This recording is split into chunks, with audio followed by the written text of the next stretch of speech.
And welcome back to another episode of the Cool Your Jets podcast. I am PJ Clark. He is Michael Nania. Ben Blessington has the week off out in California.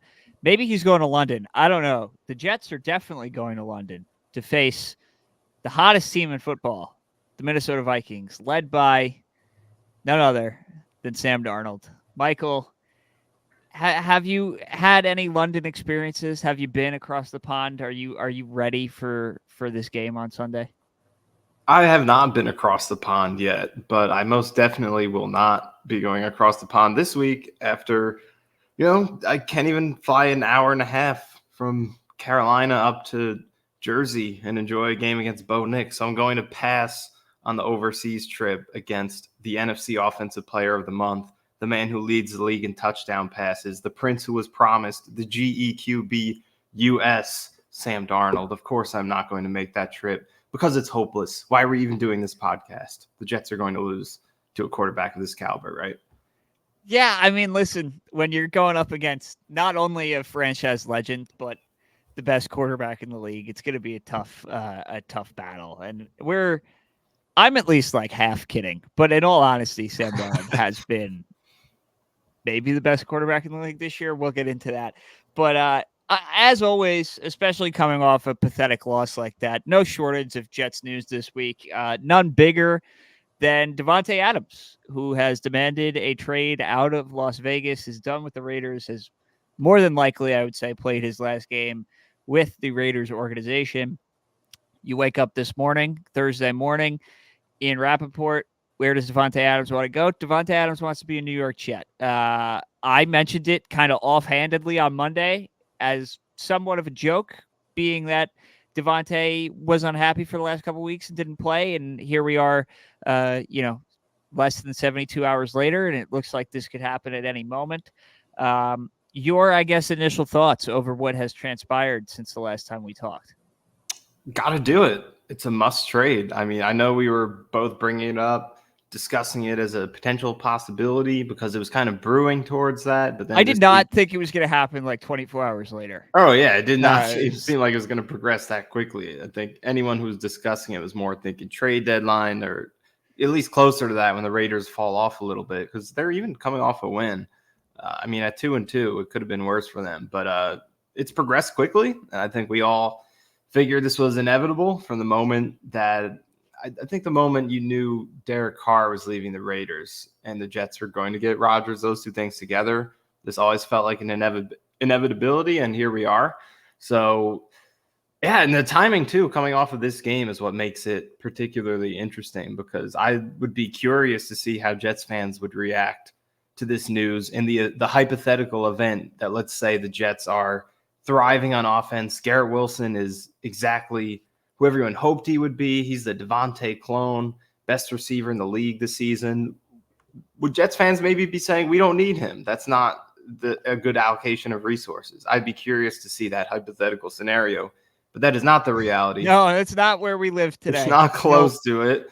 Garrett Wilson has one touchdown. He's putting up 48 yards per game, and the Jets scored 9 points at home against a very good Broncos defense. But yet again, a game where the defense sets the bar very low to get the win, and the Jets offense can't clear it.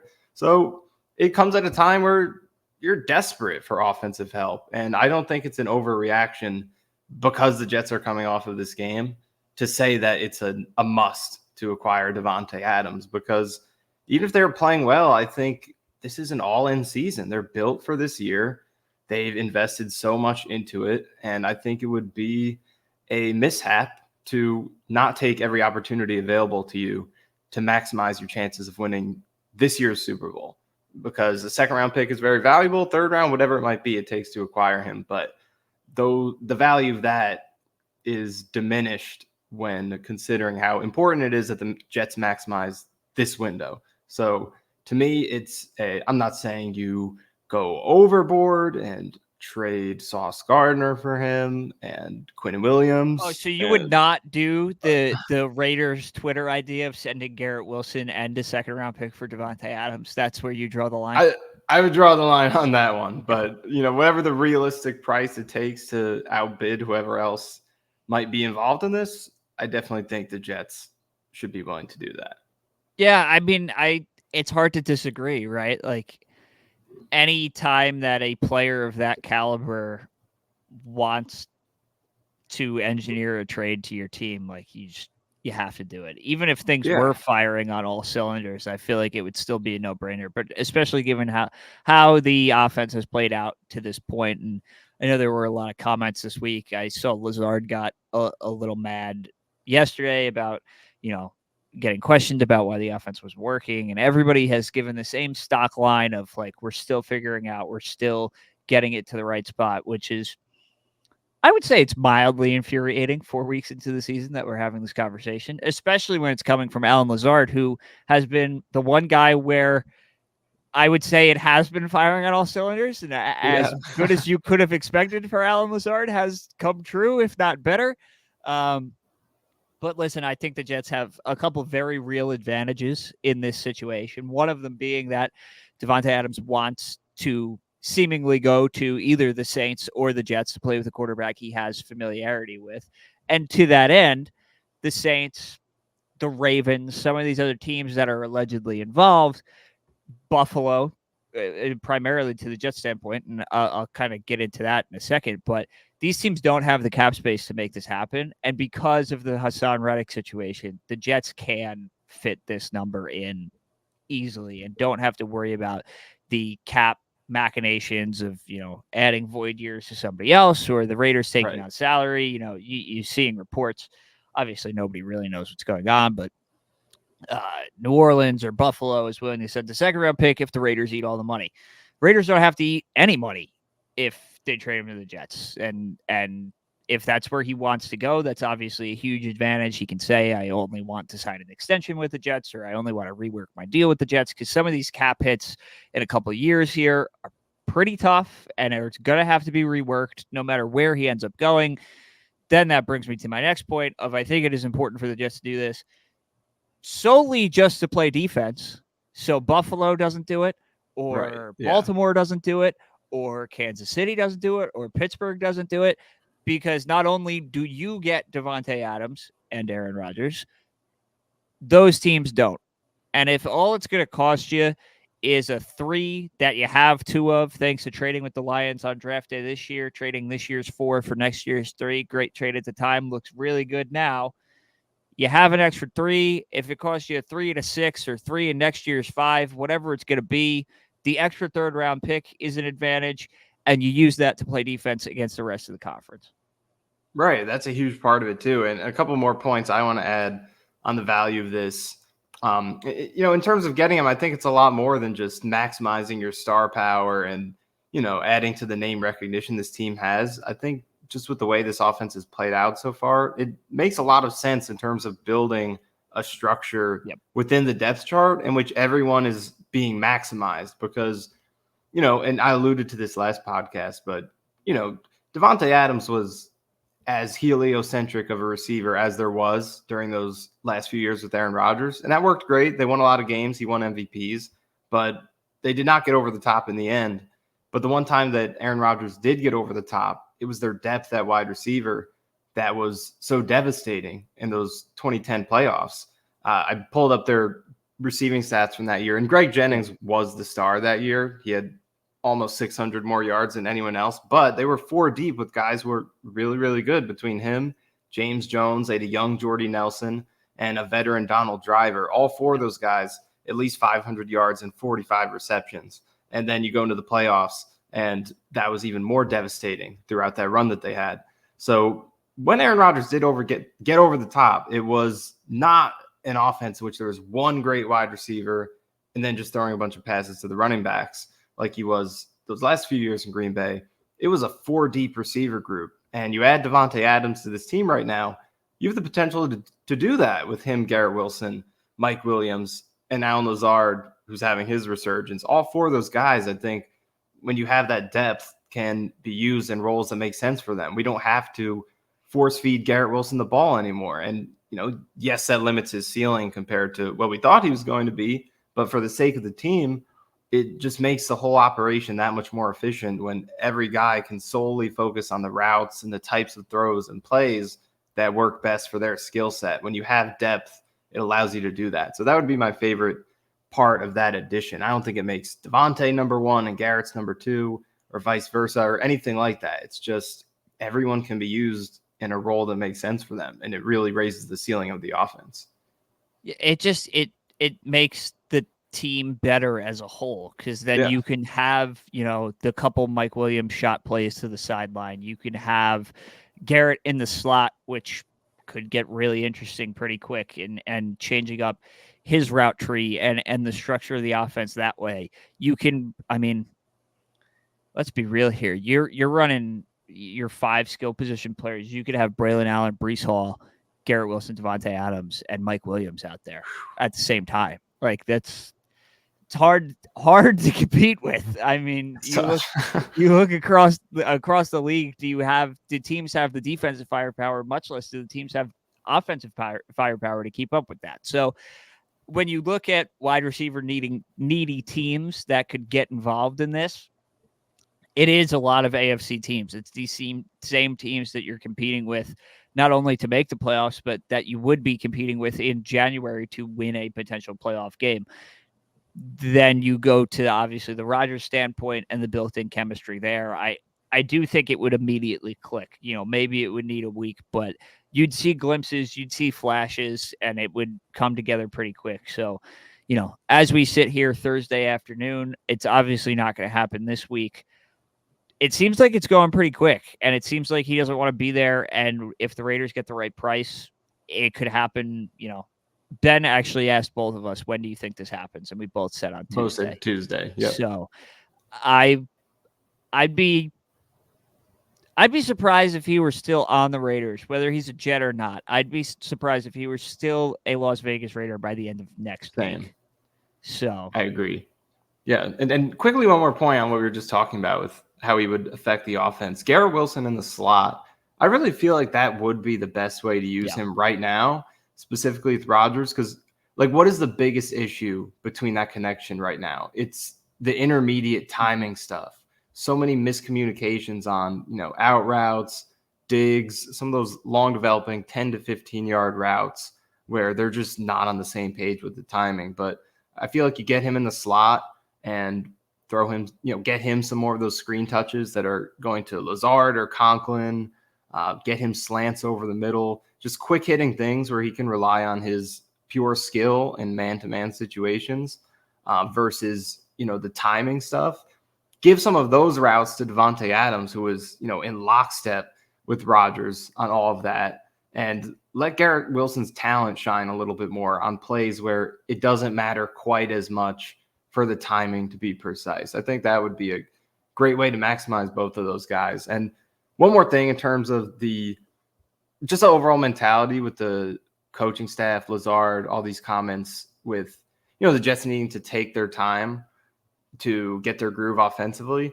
I just think those comments are, and like you said, mildly infuriating, because look at the team you're playing this week. Sam Darnold, new to the Vikings, was supposed to be the backup quarterback. Yeah, wasn't even taking first team reps halfway through August. Look at where he is 4 weeks in. He's got the most touchdowns in the league. Jordan Addison's been hurt the whole year. Hawkinson's on Washington. IR. Rookie quarterback. Everyone in the league now is trying to argue, we got to sit guys now. Drake May can't even play New England. Jaden Daniels comes out. This is the best offense in the league, maybe, in Washington. Didn't take him any time to get things going. So why can't Rodgers and Hackett, who've worked together for years? Rodgers has been here since last year. Garrett Wilson, Breece Hall, all these guys. It does not take you half the season to figure things out.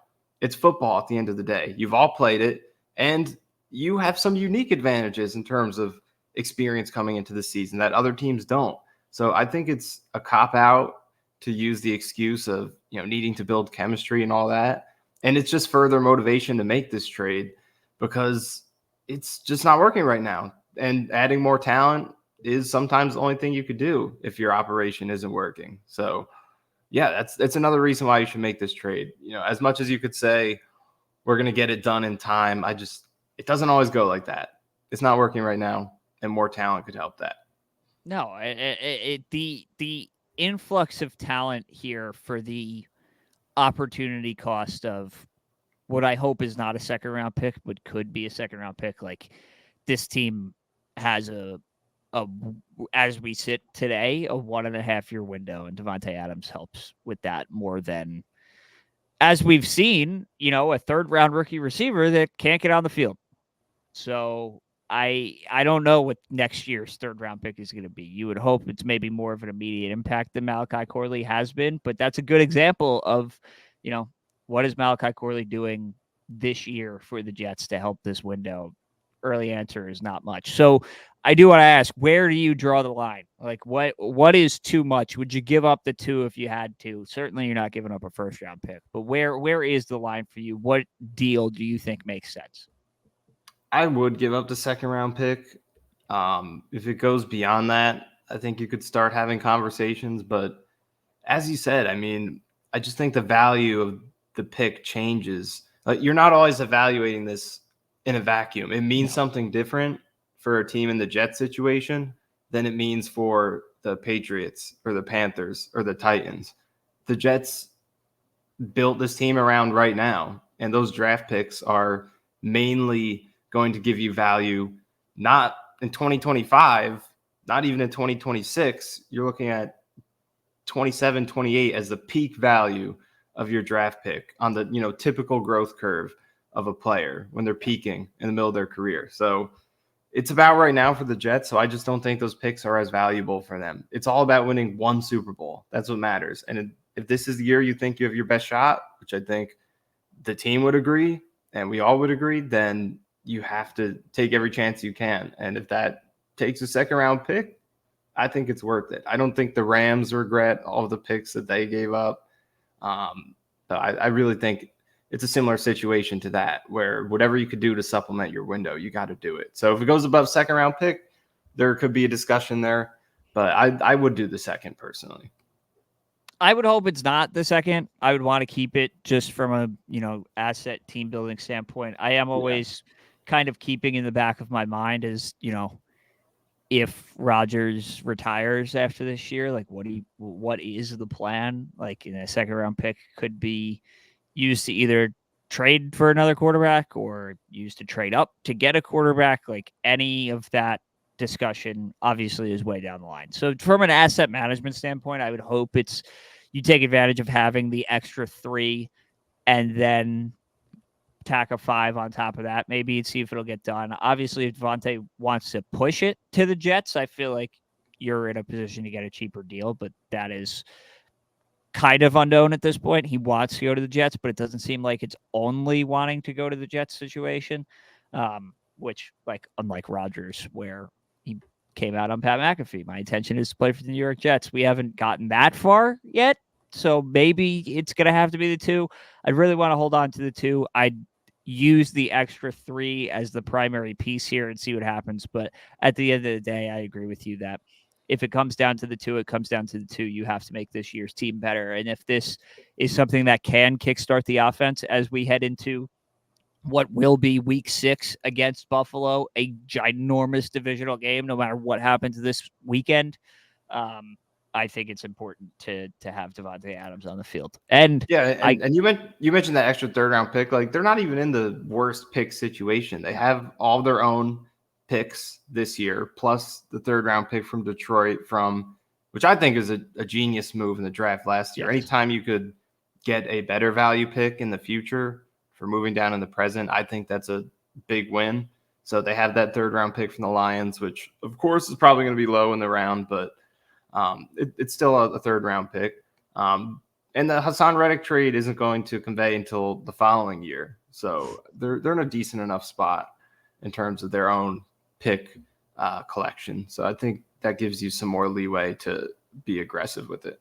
Can you imagine the crowd on Monday night against Buffalo if number 15 Davante Adams comes running out of that is that what we're going with? I don't know. I mean, Corley's number. I'm sorry. I think he should. Sorry, Corley, but I don't think that's going to happen mid-year. But that would be pretty electric if it ends up happening. Doesn't Adrian Martinez have 15 on the practice squad? Adrian Martinez. We could just change him, right? We definitely can figure it out. He may have sold some jerseys with that preseason performance.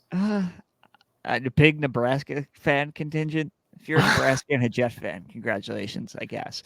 That's a good transition from number 15, maybe on the Jets, to former number 14, Sam Darnold. I'm wearing the jersey. I broke it out. This is a very emotional week for everybody, as we know, as well documented. Was nothing but complimentary of the Jets today in his press conference, saying that, he wishes it worked out, but he had a lot of opportunity and he didn't play well enough, which is certainly fair, certainly a way of saying that. Some people would argue that the Jets gave him the worst coaching staff and football team around him in the history of the franchise, in the history of not only the franchise but the league. But yeah, Sam was bad, and Sam's good now. So it's going to get really interesting as the 2-2 New York Jets play the 4-0 Minnesota Vikings in London at Tottenham Hotspur Stadium. 9:30 a.m. Eastern time, national game. Everybody's going to love it. The last time Aaron Rodgers went overseas did not go entirely great. Blew a game to the New York Giants before returning home to Lambeau Field to lose to Zach Wilson, if that makes anybody feel better out there. As you look at this Minnesota team, I know you had an article on Just X Factor this morning. You started watching them. What do the Jets have to do to hand Sam Darnold the first loss in purple and gold?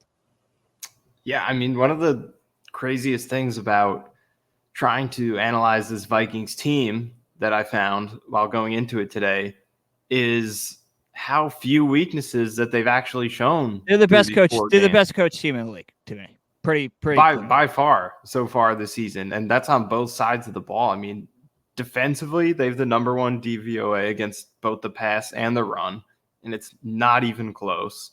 Then offensively, their running game's been effective with Aaron Jones. He's averaging 5 yards a carry, and the passing game speaks for itself. We all know how successful they've been. Sam Darnold has the best passer rating in the league this season. I was going to say Aaron Rodgers because that's usually his title, but not anymore. It's the guy who nearly beat him in that December game in 2018. Only took 6 years for that to materialize as the true future of this league. But here we are. So, yeah, it's really difficult to find things that they've actually been bad at. Now, I think, most people would agree that are the Vikings going to go undefeated, be this perfect all year? Probably not. But until we see them show some real cracks, it's difficult to say, here's how you beat the Vikings, because no one has come particularly close. I mean, the Packers obviously made a big-time comeback attempt that came up just short last week, but the Vikings still dominated the majority of that game. They dominated the Texans. They had control for most of the game against the Niners, dominated the Giants. So it's tough. And the main thing that I came up with looking into how their season has gone so far is that the Jets just need to keep it close through 3 quarters. And I'm not going to use the start fast cliche that everyone goes with, because obviously you want to do that. Who doesn't? But the Vikings' average point differential through 3 quarters this year is plus 17.5. Yep. So they're on average up 3 scores going into the last quarter. They've struggled a little bit in the fourth quarter. Their scoring has gone, and part of that is taking your foot off the gas pedal, but they are -3 on average in the fourth quarter. We saw last week was a big part of that. Bad, yeah. The Niners had a good fourth quarter against them, closed that gap, nearly made that comeback. So they have, in 2 of these 4 games, nearly ceded their big lead. It's just that their leads have been so big that it doesn't matter that they take their foot off the gas a little bit in the fourth quarter. So if you're the Jets, I don't think the goal is to go up 21-0 or anything like that. The Vikings have been too good to have that sort of aspiration. Not that you can't do that or shoot for it, but realistically, I think if you stay within 1 score going into the fourth quarter, the Vikings have shown some issues closing games out and protecting those leads. So if you can stay within 1 score, I think the Jets have the ability to make that comeback in the fourth quarter with Aaron Rodgers on their side. And with the defense that has been really good in the fourth quarter this year. They're second best in points allowed in the fourth quarter. It's only under 3 per game. So that's the goal for the Jets. And how do you do that? I think it comes down to playing a patient style on both sides. I think offensively, they don't really have to worry about turnovers with Aaron Rodgers, but this is a very opportunistic defense 10 takeaways, 10 takeaways this season. So I think sticking with the run game and establishing that, as as much as it's been a struggle this year, I think you want to give that a shot, get more Braylon Allen in there, be consistent with his chunk gains, and try to get some time of possession going, get some long drives so you can minimize Minnesota's possessions, not allow them to rack up the points and explode out to a giant lead, because that's been their bread and butter this year, is quick leads and holding on to that throughout the game. So try to get that run game going and milk some clock like you did against the Pats a couple weeks ago. And then defensively, you can't blitz Sam Darnold, because he's been what a time to be alive. Dominant against Sam Darnold. What a time. You can't blitz Sam Darnold anymore. It's just a non-option. Perfect passer rating against the blitz, 90% completion, 4 touchdowns, no picks, best EPA per dropback against the blitz. 2019 was a long time ago. That is not the reality anymore. If you blitz Sam Darnold, it's not going to work. They're going to rack up points on you quickly, and you're going to get into too big of a hole to make that fourth quarter comeback when they take their foot off the gas pedal a little bit. So the Jets have to trust their 4-man rush in this game. They need to be patient, and even if it doesn't work, make them have to take 10 plays, 12 plays to score on you, just so they can't get as many possessions and run up the score before the fourth quarter. So I would say on both sides of the ball, those are the two keys to try and make this a methodical game in terms of not allowing the Vikings to run up the score quickly and take control, because that's been their bread and butter this year. Yeah, I mean, it is this is going to be a tough one, because they have, as you said, an incredibly aggressive defense against Brian Flores, which it's been a while since the Jets have had to really deal with Brian Flores, but he knows what he's doing. He's stifled everybody. He had CJ Stroud in hell a couple weeks ago. Just absolutely had no idea what was going on. It's a talented team with talent at across the board at every level of defense. They're well coached. They don't take a lot of penalties. And then you look at the offense, they have the best play caller in the league, a quarterback who is confident and decisive. And then, who's he throwing to? Just Justin Jefferson. No real worries like that. So you have to take this step by step. I like your first point there. Get the ball, sit on it. Limit as much as you can do defensively to limit the explosives. The best way to limit the explosives of Justin Jefferson and Sam Darnold is if they don't have the ball. Play, keep away, and it's going to be boring, and the London games are generally pretty bad. So I'm not expecting this to be like a high-scoring barn burner, but I don't like if you can get ugly and win ugly in this game, it's not going to be the greatest offensive performance in the league coming off of last week that, maybe we want to see score at touchdown, score more than 9 points. I'm sure they're going to score a touchdown. Maybe I shouldn't have said that. That's getting a little too far over my skis. So ambitious. But it doesn't have to be the greatest offensive performance in the world if you can utilize both running backs efficiently, mix up the carries, get a little 21 in here. I want to see more of the two of them together. Same. Please. I think it would be Agreed. I think it would be great, because you can very kind of, when we've seen it, it's usually been a pass play, and it's usually been like a little dump off to Breece Hall. They scored the Braylon Allen touchdown against Tennessee in 21. So maybe that's like, can we run the ball out of 21? Can we vary that up a little bit so not everybody knows what's coming? I want more than 9 Braylon Allen touches. As I said on Monday, I think this would be a great time for it. But offensively, I think you have to play the short, quick, intermediate pass game and try to run the ball down their throats just to win the time of possession battle first and foremost. Yeah, agreed completely. And, on that point, something that complements the game plan that we're going for here is exactly what you said, using both of these running backs. And I think that's been the biggest story after this game, is this sort of running back controversy the Jets have brewing. No controversy. Breece is our guy, Nathaniel Hackett. End quote. Per Nathaniel Hackett, that is the quote. And look, I don't think we should overreact after 4 games. I mean, it was a month ago. A lot of us, including myself, thought Breece Hall could be the best running back this year. And I don't think 4 games should erase that. And even prior to this game, through the first 3 games, Breece's numbers were not what we hoped for, but they were still really, really good. This was just one, frankly, terrible game, but still one game. With that being said, Braylon Allen this season has been too good to continue to hold to, as he said, 9 touches in the game. Just the consistency at which he's been successful is what is so impressive. It's not like we're going off the one big play that he made that's boosting his numbers or flashes of potential. He's gotten 5+ yards on his carries at a higher rate than anyone else in the league, 55%. That's insane. Over half of your carries to get at least 5 yards. It's been every game he's played, he's maintained a number in that range. So the consistency it's perfect for this offense in general, but it's perfect this week to accomplish that goal that we were talking about of possessing the football, not allowing Minnesota to rack up possessions and have that chance to go up big on you before you even get to the end of the game. So I think this is a good game to experiment with. Get close to 50-50 with these two guys. Can you make a David Montgomery, Jahmyr Gibbs sort of combination like the Lions have in Detroit?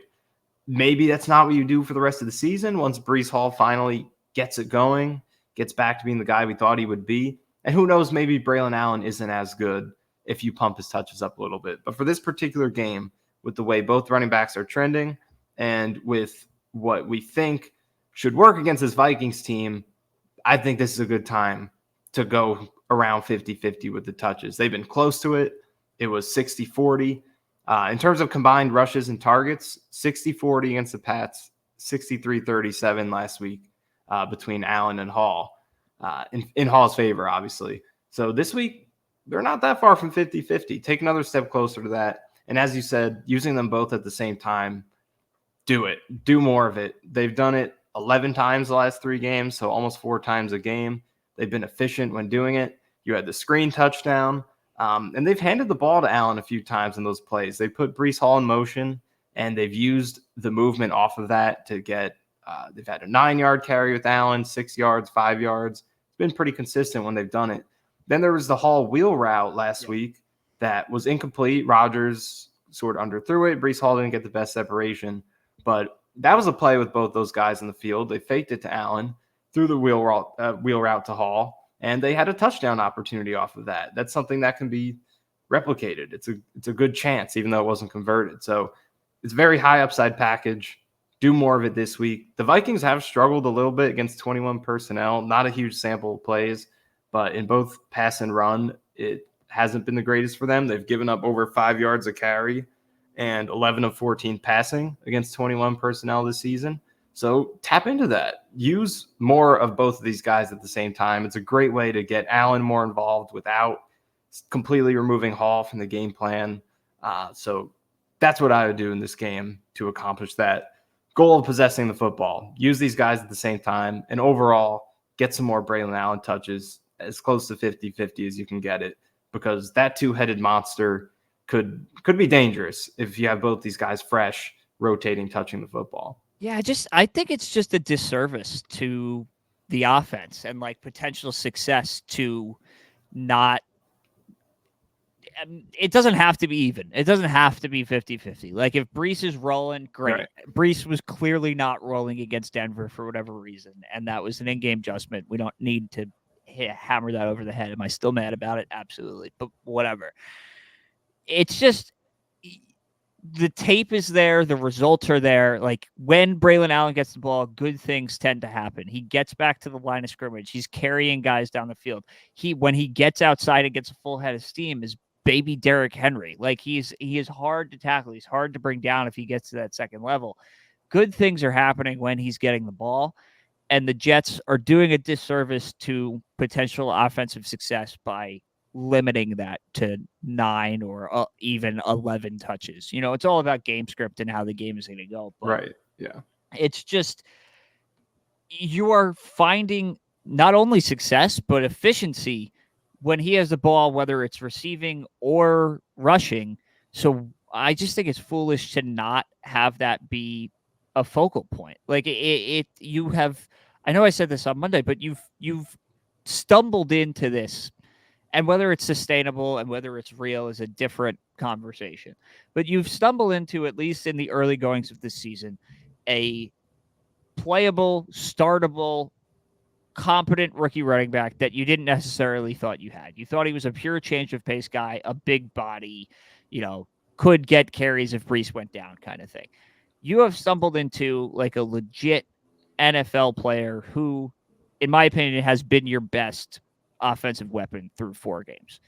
You sit here now, you need to go against a high powered offense, and you have the benefit of 2 running backs that can protect the ball for you and move the chains when you have to in order to kind of grind this over aggressive defense down.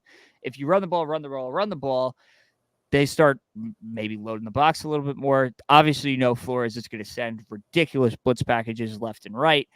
Maybe that opens up something over the top. Maybe you can hit a Lazard down the seam and just, you have to keep plotting, and take your shots few and far between against a team like this.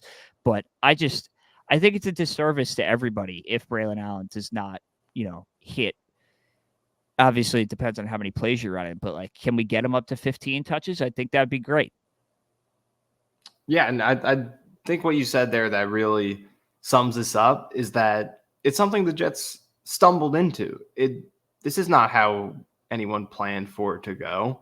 The hope was that Brees Hall would be LaDainian Tomlinson, Christian McCaffrey, a guy who could dominate the touches in both phases and be one of the best playmakers in the league. It hasn't worked that way so far. It still could. There are 13 games left.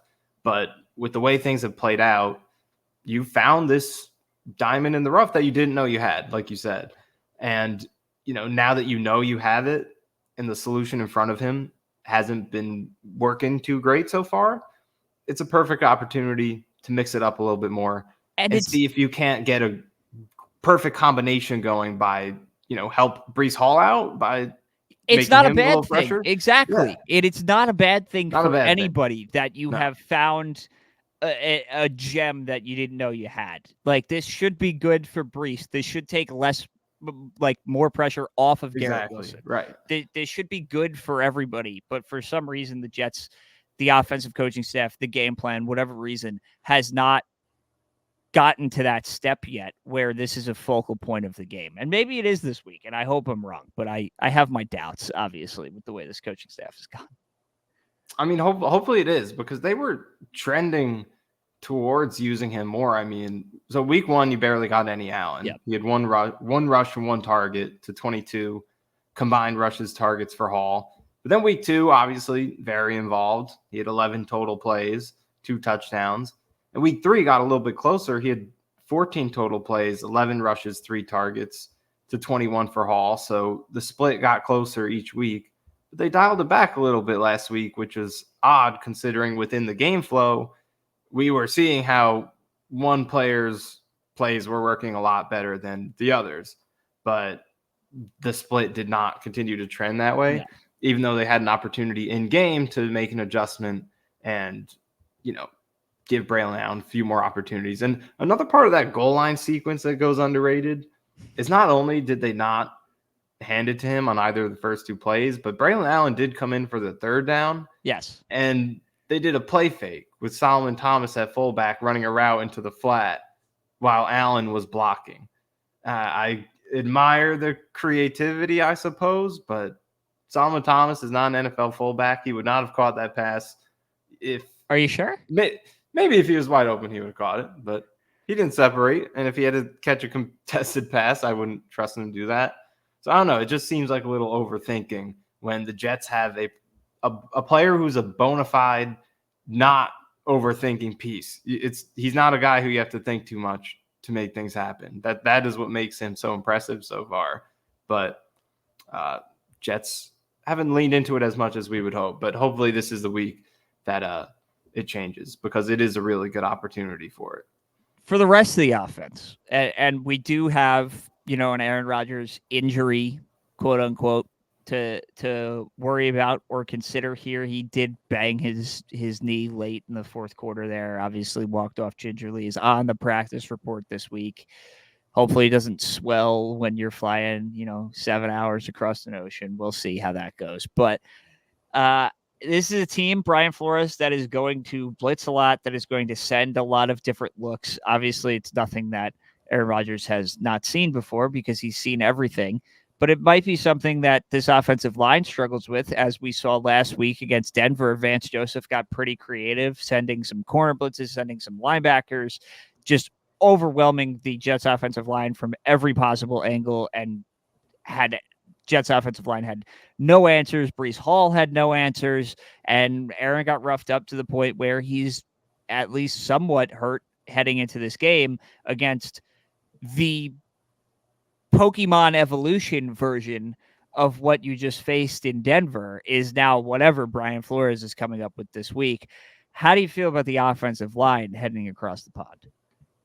Yeah, I think it's a really good test for obviously the offensive line. You don't want to fully put it on the coaching staff, but I do think this is a big coaching week because you have this opportunity here to come off of one blitz heavy defense in Denver and all the mistakes you made against them, and turn around the very next week against another blitz heavy team, which literally these are the top two teams. Denver is number one in blitz rate this year, Minnesota second after them. So you have this opportunity to very quickly take what you learned against the Broncos and apply it the next week. And the players need to be better as individuals, but just the fact that so much of it was unblocked, unaccounted for, guys blocking the same defender while people are running through, ultimately feels like it boils down to coaching just because of the collective lack of cohesion across the entire unit. So it's very much a test for the coaching staff to prove that they could take what happened last week and apply it this week. But I am curious to see how Rodgers adjusts because I really thought he was going to be more prepared for that game. Having seen the film the previous week, what Denver did against Tampa Bay, they yielded opportunities in that win over Tampa, and they did it again in this game. But sometimes Rodgers wasn't taking opportunities that were there. There were a few plays to be had that he wasn't hitting. So as an entire group, it's an opportunity to take what you learned and make some changes immediately. Yeah, I mean that's pretty much the best way to put it. I think, Keith Carter, you are squarely on the clock here, my friend. Like, whatever you think you can drum up to fix this against the premier defense in the NFL right now is going to be interesting. I am very excited to see what Tyron Smith has left in the tank here after a couple bad games in a row. And is Olu going to be better? You certainly hope so. I mean, I think this Vikings defense is strong, and yes, they can and they will blitz all day, as you just said, second in blitz rate this year. But I don't like. Is this? I'm really worried about the tackles. I gotta be honest. Olu was not great at all against Denver, and now you're coming up against, they're going to throw some stunts at you. There you have Jonathan Grenard, who's unbelievable and been one of the best free agent signings of the year. Like, is this the game where Olu can maybe not put it all together, but at least keep this upright and the ship from sinking against the packages that Flores is going to throw out? Yeah, it was definitely a rough game for him, and Tyron has been a sneaky concern. I mean, I don't think he's been terrible because I feel like his highs are still really high. There are a lot of reps where they leave him one-on-one without help, and he'll completely lock someone down on an island in a way that few tackles in the league still can. But there are also plays like the one against the Broncos where he let up the sack, where he just looks a step slow than he's usually been in his career as recently as last year. So it's something that perhaps he'll have to adjust to, not having as much speed as he's used to having.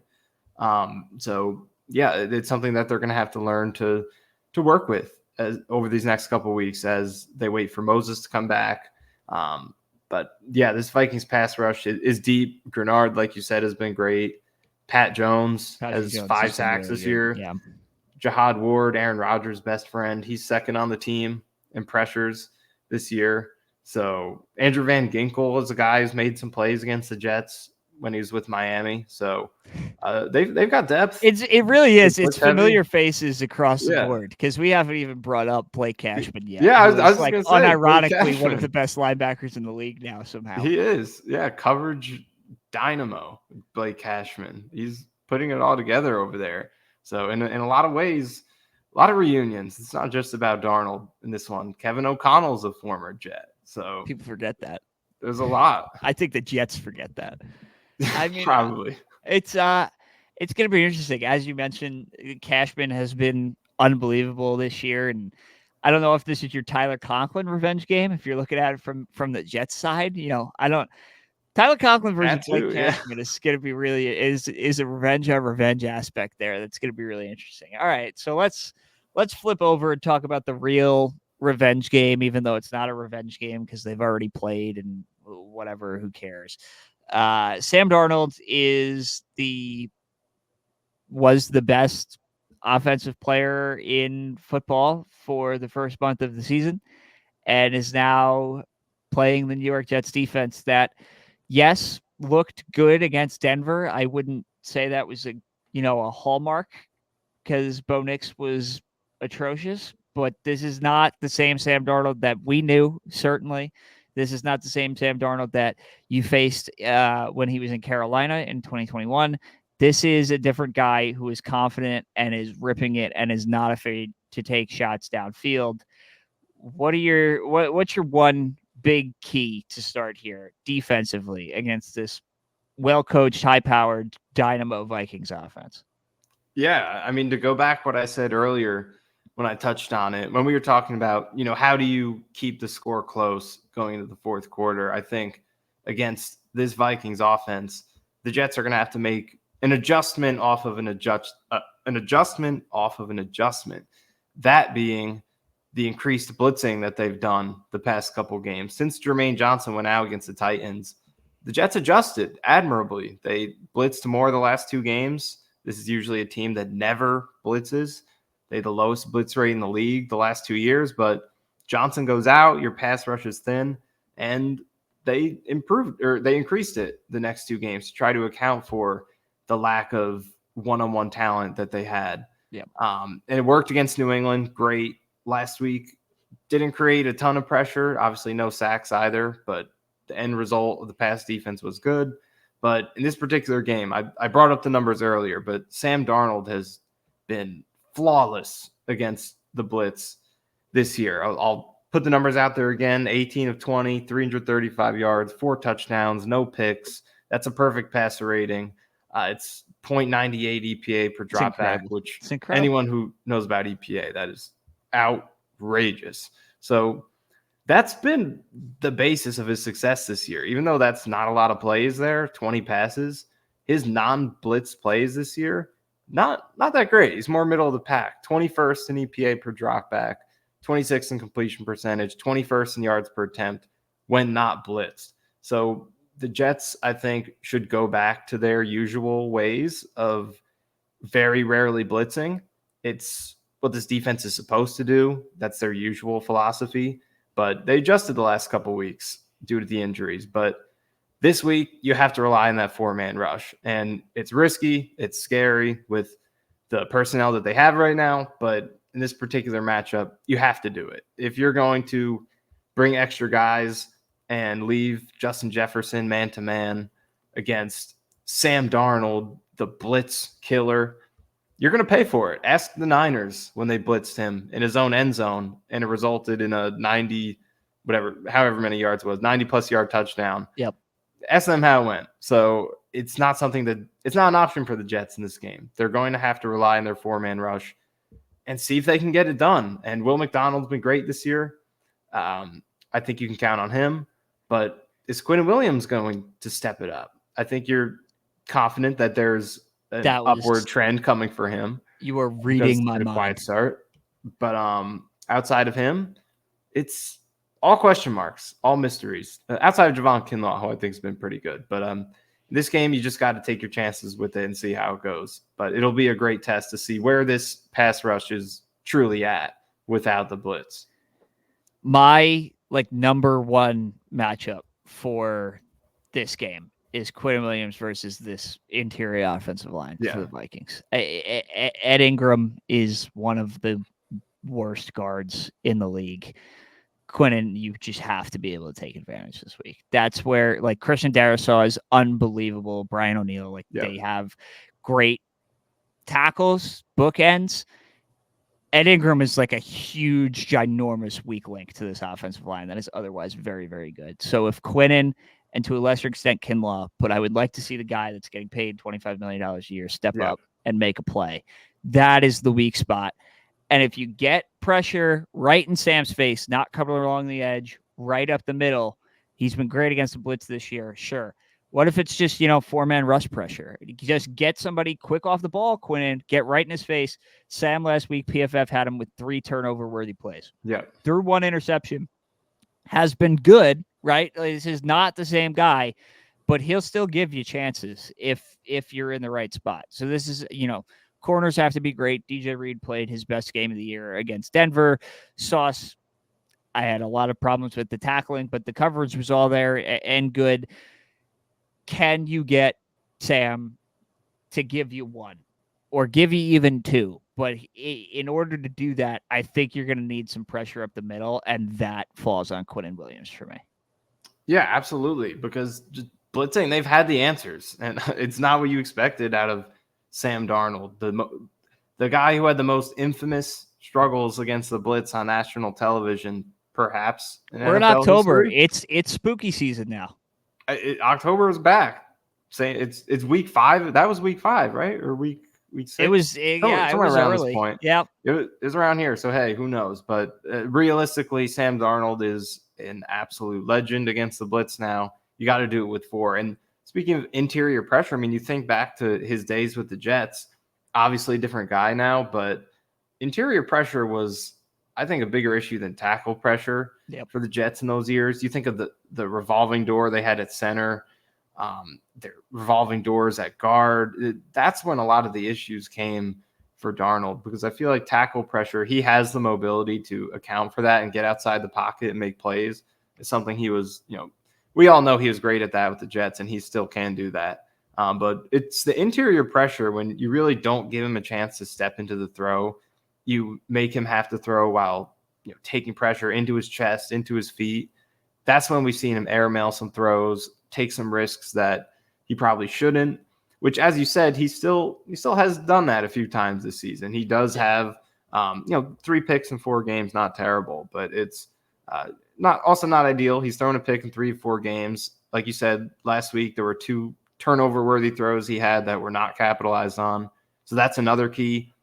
Catch those interceptions when you can. It's something the Jets are not typically great at, but you have to against guys that give you chances. And on top of that, he still will put the ball on the ground sometimes. He does have 4 fumbles this year. Not all of them lost, but 4 on the ground on top of the 3 picks. So those chances will be there, and to capitalize on it, you have to get pressure with 4 in this game.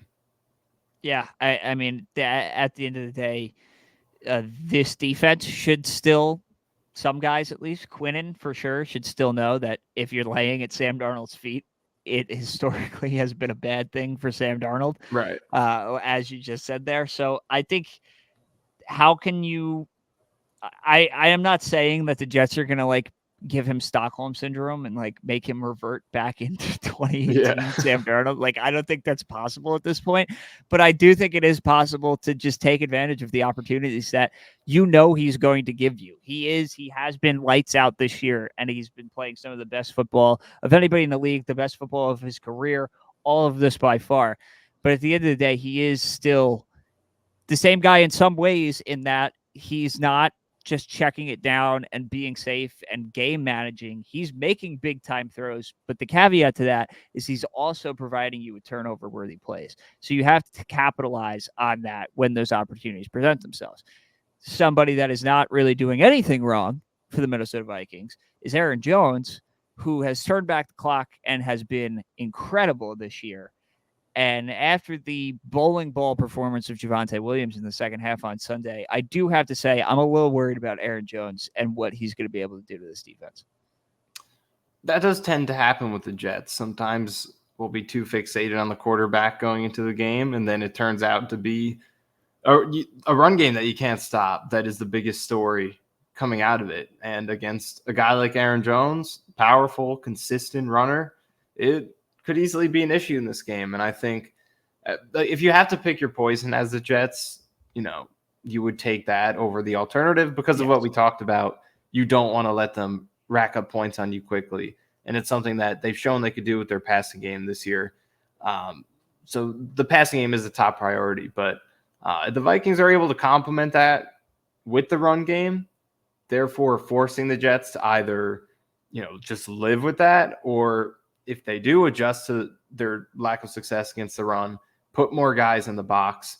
Now you're just back to what we talked about earlier, where Sam Darnold is going to dominate your blitz, dominate man coverage with Justin Jefferson. So it's an underrated key in this game that's not being talked about a lot, because if they want to do some of the things that we're talking about, win with 4, make Sam Darnold beat you with more bodies in the back end, then you're going to have to be able to stop the run as well without putting more defenders near the line of scrimmage to stop that.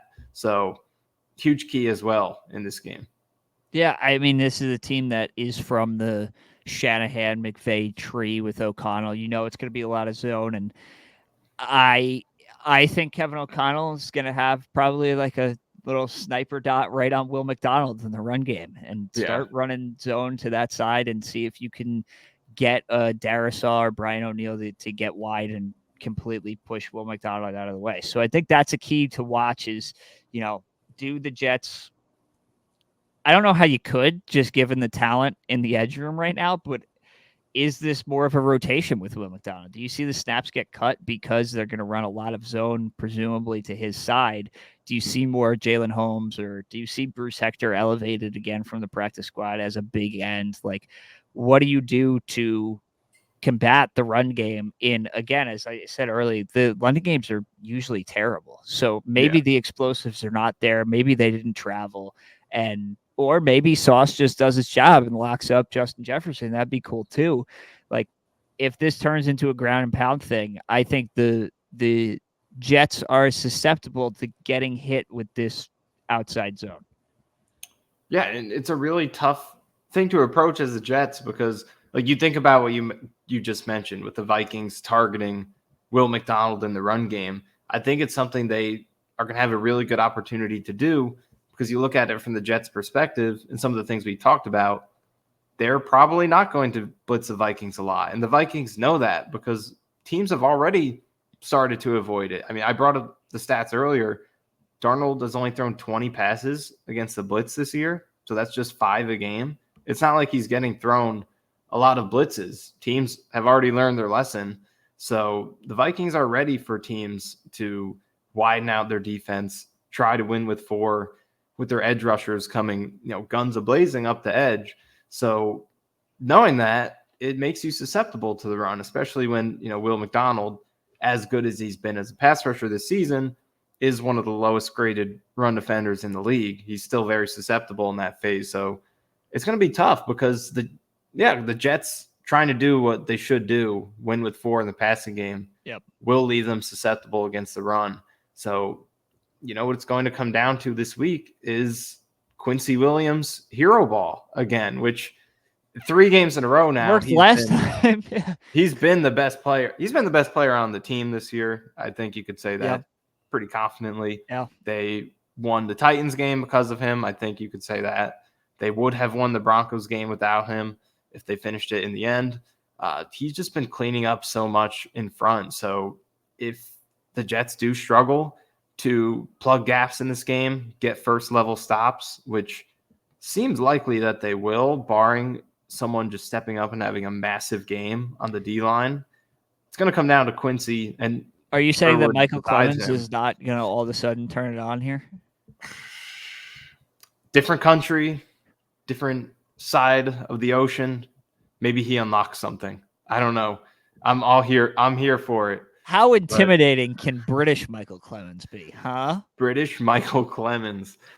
Maybe that's the new Jets folk hero. I mean, I'm here for it.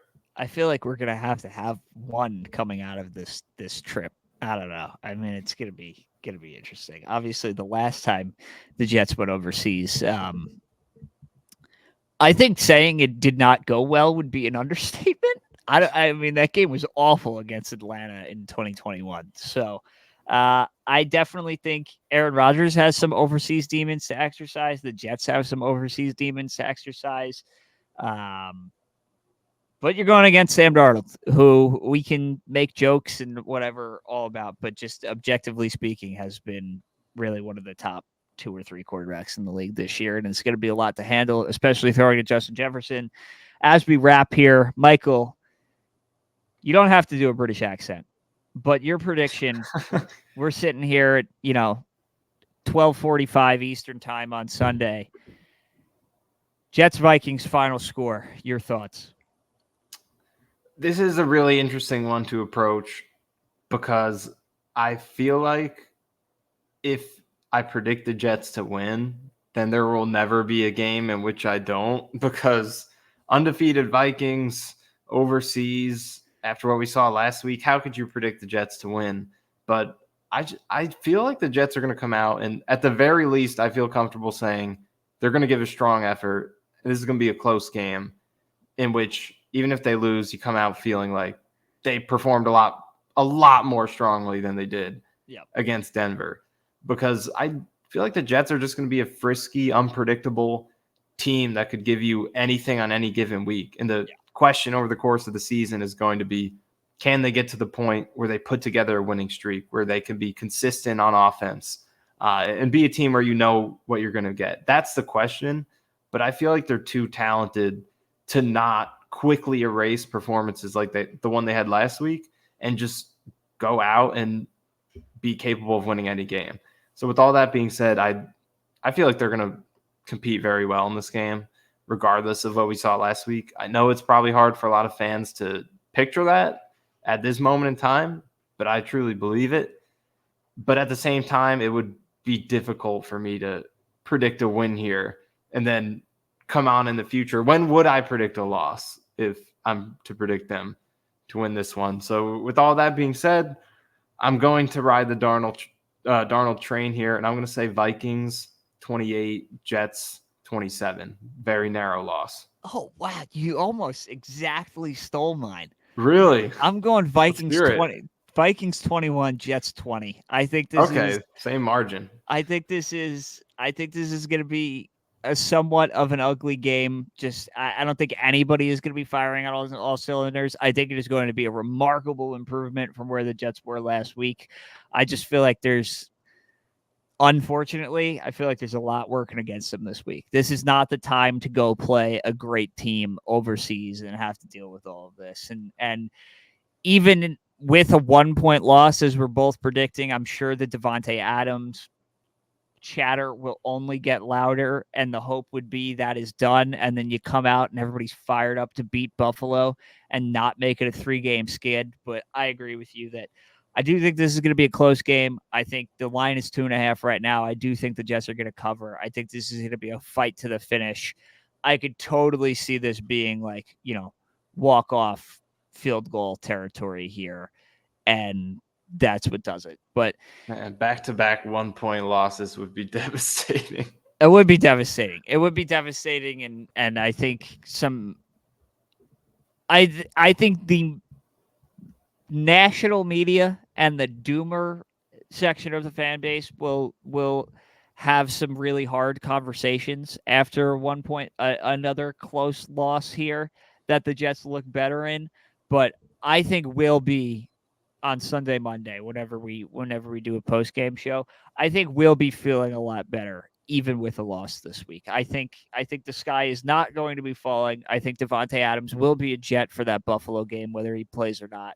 And I think all is going to shake out okay in the end. Yeah, it would definitely raise the stakes for Adams to kind of give you that saving grace. Like, okay, it's a 2-game losing streak, and you feel kind of good after that game. But here's the thing to really push it forward to where you can win your next 5 and get this thing back on track. So it would definitely apply more pressure on Davante. But, yeah, I think we're on the same page in thinking that we're both confident the Jets are going to put out a much stronger effort this week. But given the opponent, is it going to be enough to win? I can't go that far. Hopefully I'm wrong. Hopefully we're wrong. That's the key. But we'll be back to break it all down Sunday afternoon, Monday morning, whenever we figure out a time. But we'll be back. I'm sure there will be plenty to talk about. Good, bad, ugly. Hopefully not that much ugly. But keep it locked. JetsXFactor.com. Michael and the gang going to be breaking it all down as the Jets head overseas to hopefully hand Sam Darnold his first loss of what could be an MVP campaign in 2024.